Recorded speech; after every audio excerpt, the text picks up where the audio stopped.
สบายดี อันนี้เราจะพามาเบิ้งองุ่นพันธุ์ใบคานัวปลูกในกระต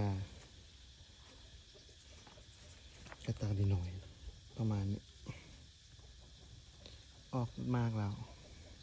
บริสะสมอาหารเนาะเรียงกิ่งแก่กับเด็ดใบทิมแล้วก็แตกมาความมากนะ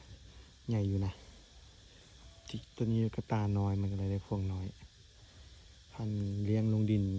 จะสมบูรณ์กว่านี้แต่ช่วงนี้ก็ภูมิใจแล้วยังประสุกเลยยังสีขายายได้อีกลูกจะเป็นลีตอนสุกเป็นสีแดงตัวนี้จะมีเบิ่ง1 2แล้วก็3นี่ฮะ4ฮะ5เบิ่งกัน5ตัวนี้เนาะ6 7พวงน้อยจะบ่ได้พวงใหญ่ใครอยากปลูกองุ่นก็ซื้อมาปลูกได้ปลูกอยู่ลาวก็ได้นะบ่จำเป็นต้องอากาศหนาว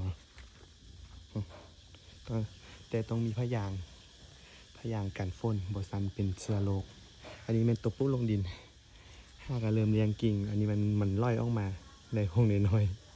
ยปลูกลงดินได้พวงน้อยกันปลูกลงกระตาแต่อันนี้มันออกมาเองบ่ได้เด็ดใบมันเลยมันแตกออกมาจากกิ่งนี้แล้วมันออกมานี่แล้วมันมีลูกออกมานำแล้วมันก็ออกมาพี่แล้วมันก็ล่อยออกมาอีกนำล่อยมาอีกดูได้พวงยาวพวงใหญ่ได้ตัวนี้พันนี้เลี้ยงง่ายพันนี้แต่ข้อระวังคือบ่ต้องถึกฝนแหละ